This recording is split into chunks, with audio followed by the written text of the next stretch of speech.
మీ ఎలాంటి వ్యాపార ప్రకటనలకైనా వెంటనే మా ఛానల్ సంప్రదించండి. అందరికీ నమస్కారం. నేను శిరీష. ప్రస్తుతం మనతో పాటు ఉన్నారు ప్రముఖ తంత్ర జ్యోతిష్యులు, జ్యోతిష్యరత్న, జ్యోతిష సామ్రాట్ డాక్టర్ చింత రుక్మందరావు గారు. గురుగారితో మాట్లాడదాం. నమస్కారం గురుగారు. మాతృదేవ భవ, పితృదేవ భవ, ఆచార్య దేవ భవ. ఓం నమో మాందేశ్వరాయ నమః. అందరూ బాగుండాలి, అందరికీ మంచి జరగాలి. గురుగారు, ఈ జూన్ మాసంలో మీన రాశి వారికి ఎలా ఉంటుందంటారు? ఎలాంటి జాగ్రత్తలు తీసుకోవచ్చు అంటారు? ఆర్థిక పరంగా, ఆరోగ్య పరంగా ఈ నవగ్రహాల ప్రభావం కూడా ఈ మాసంలో ఎలా ఉంటుందంటారు వీరికి? 2026 సంవత్సరం జూన్ మాసంలో మీనరాశి వాళ్ళకి ఎలా ఉందంటే, రాశ్యాధిపతి అయిన గురువు పంచమ స్థానంలోకి 2వ తారీఖున వెళ్ళి రాశిని చూస్తాడు. ఇది వీళ్ళకు అతిపెద్ద ఊరట. గురువు ఉచ్చస్థితి బట్టి రాశిని చూడడం. రాశిలో శనేశ్వరుడు ఉన్నాడు. ఏలినాటి చాలా సతమతం అవుతున్నారు. అవునండి.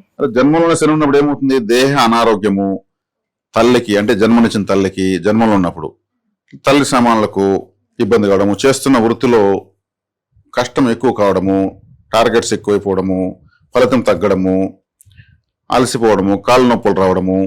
శనేశ్వరుడు కాళ్ళు, శనేశ్వరుడు చెప్పులు, శనేశ్వరుడు నడక, శనేశ్వరుడు మనం చేసే ప్రతి పని, వీటన్నిటిలోనూ ఇబ్బంది వస్తుంది.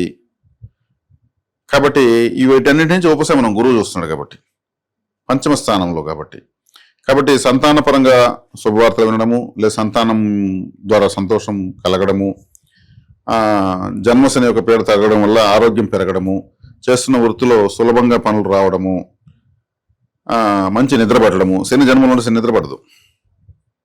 అంటే ఒక బాధించే గ్రహము జన్మంలో అంటే మన తల మీదనే ఉంటుంది కాబట్టి నిద్ర రాదు. ఇవన్నీ ఇంకా నిద్ర, శయ్య, సౌఖ్యం అన్నీ బాగుంటాయి. విదేశాలకు వెళ్ళాలనుకుంటే ఇప్పుడు ఈజీగా వెళ్ళొచ్చు. వ్యయ స్థానంలో రాహు, ఎవరికి 12 రాహు ఉంటాడో వాళ్ళు విదేశాలకు ఈజీగా పోతారు.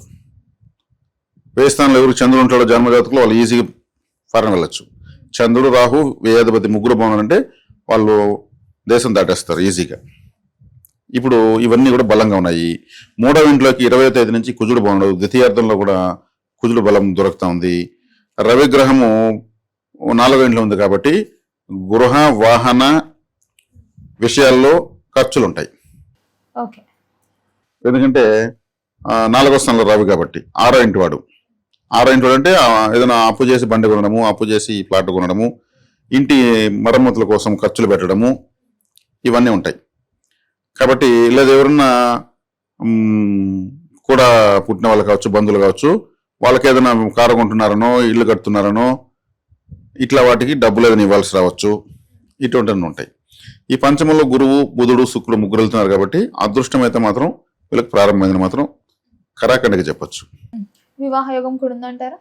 వివాహ యోగం తీసుకుని సప్తమాధిపతి పంచమంలోకి 22వ తారీఖు తర్వాత వస్తుంది. 22వ తారీఖు తర్వాత వీళ్ళకు 8వ తారీఖు తర్వాతనే బలం పెరుగుతుంది.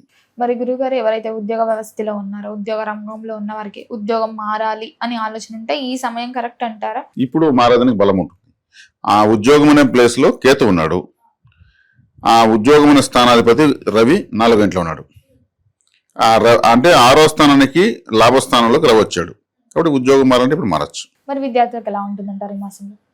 విద్యార్థులకు తీసుకుంటే విద్యాస్థానంలో ఉన్నటువంటి కుజుడు తృతీయంలోకి వెళ్తున్నాడు. అంటే ద్వితీయార్థం కొంత మందంగా ఉన్నా కానీ కుజుని ద్వారా గురువు చూస్తాడు రాశిని. గురువు చూడడంతో ఇంక అన్నీ వచ్చినట్టే. గురుబలం వచ్చిందంటే మిగతా ఏదైతే తగ్గుతూ ఉంటుందో దాన్ని కూడా ఆయన ఫుల్ఫిల్ చేస్తాడు. అంటే గురువు ఎక్స్పాన్షన్ ప్లానెట్, అంటే అభివృద్ధి చేసేటువంటి గ్రహం.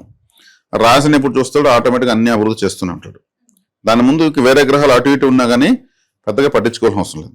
కాబట్టి మీన రాశిలో చక్కగా ఉంది. మరి మీనరాశి వరకు చూసుకుంటే ప్రథమార్థం బాగుంటుంది అంటారా? ద్వితీయార్థం బలం పెరిగిపోతుంది. ద్వితీయార్థం ఇంకా బాగుంటుంది అంటారు. కుటుంబ వాతావరణం కూడా ఎలా ఉంటుంది అంటారు? కుటుంబ వాతావరణం అదే చెప్పాను కదా, కుటుంబాధిపతి 3వ ఇంటికి వెళ్తున్నాడు కాబట్టి గురువు రాశిని చూడడం వల్ల ఒక్కొక్క ఫలితం అటు ఇటు ఉంటే కూడా కవర్ అవుతుంది. ఏది ఫలితాలు తారుమారుగా ఉంటే కూడా గురువు కవర్ చేసేస్తాడు. గురువులు రావడం వీళ్ళకు ఒక విధంగా అదృష్టం. మరి రాజకీయ రంగంలో ఉన్న వారికి కూడా ఎలా ఉంటుందంటారు? ఈ రాజకీయ రంగంలో ఉంటూ మీనరాశిలో ఉన్న వాళ్లకు ఇప్పుడు కొంత ఏదన్నా ఒత్తిడి, అంటే కొంతమంది రాజకీయంలో ఉంటే ప్రత్యర్థులు కంపల్సరీ ఉంటారు. ప్రత్యర్థి లేకుండా రాజకీయ నాయకుడు ఉన్నాడు. ప్రత్యర్థి యొక్క టెన్షన్ ఎప్పుడు ఉంటుంది. ఆ టెన్షన్ ఇప్పుడు తగ్గుతుంది, కొంచెం రిలీఫ్ వస్తుంది.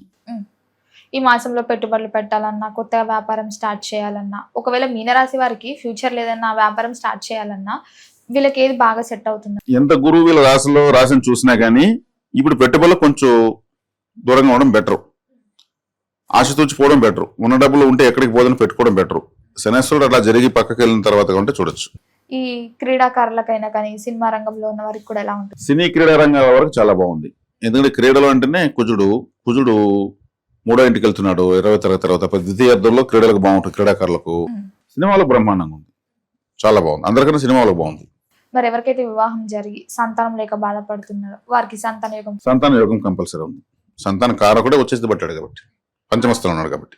ఓకే. ఆరోగ్యపరంగా కూడా ఎలా ఉంటుంది అంటారు ఈ మాసంలో మీన? ఆరోగ్యపరంగా కాస్త ఉష్ణ సంబంధమైన వేడి చేయడానికి అవకాశం ఉంటుంది. కేతు అక్కడ ఉన్నాడు, అదేవిధంగా దానికి లాభంలో ఉన్నాడు కాబట్టి మరి అంత సఫర్ అవ్వాల్సినంత అవసరం లేదు ఆరోగ్య విషయంగా.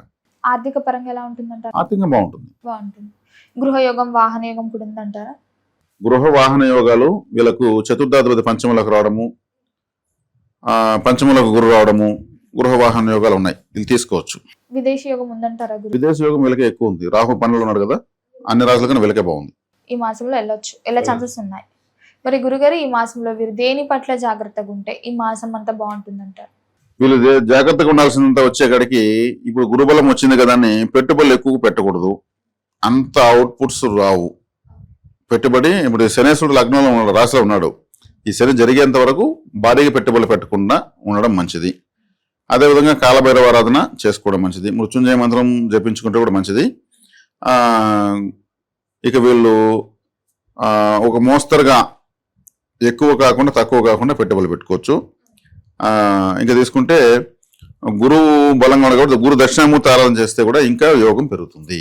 రైతులకు ఎలా ఉంటుంది అంటారు? మరి రైతులకు బాగానే ఉంటుంది. ఇప్పటి నుంచి ఫలితాలు ఉంటాయి, ఇప్పటి వరకు లేవు రైతులకు ఫలితాలు, ఇప్పటి నుంచి బాగుంటాయి. మరి గురుగారు సహజంగా ఈ మీనరాశి వాళ్ళ వ్యక్తులు ఎలా ఉంటారంటారు? అసలు మీనరాశి వాళ్ళు దుస్వభావ రాశి అది. అంటే సమయానికి తగినట్లు వీళ్ళు నిర్ణయాలు తీసుకోగలుగుతారు, అదే కరెక్ట్. ఎప్పుడు కూడా మొండిగా అడవిలో ఉంటే కూడా వీళ్ళు ఏది దొరికితే దాంతో సర్దుకుని తినేసి రాగలుగుతారు, ఆకులు అలములు దొరికితే కూడా. అదే వృషభ రాశి వాళ్ళు, సింహరాశి వాళ్ళు, లేదు వృశ్చిక రాశి వాళ్ళు అయితే మొండిగా ఉంటారు. నేను లేకపోయినా పర్లేదు, నేను ఇంటికి పోయి నేను నాకు కావాలని తింటానంటారు. అలా మొండిగా కాకుండా సందర్భానికి తగినట్టు, పరిస్థితులు తగినట్టు, వ్యక్తులకు తగినట్లు అన్వయించు సమాజానికి అనుగుణంగా పోతూ ఉంటారు. అది వీళ్ళ యొక్క సహజ స్వభావం. అదేవిధంగా మీనరాశి వాళ్ళు జలరాశి కాబట్టి ఈ జలతత్వమైన శరీరం ఉంటుంది. అంటే మనకి ఇప్పుడు ఆయిలీ స్కిన్ ఏదో అంటుంటారు, డ్రై స్కిన్ అంటుంటారు, అంటే వీళ్ళ జలతత్వమైన శరీరం అనమాట.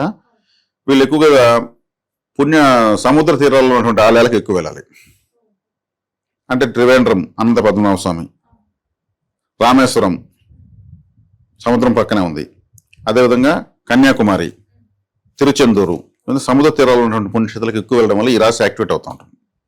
గురుగారు మొత్తం మీద జూన్ మాసంలో మీనరాశి వారికి ఎలా ఉంది, ఎలాంటి జాగ్రత్తలు తీసుకోవాలి, ఎలాంటి పరిహారాలు చేయాలో తెలియజేసినందుకు ధన్యవాదాలు. ధన్యవాదాలు.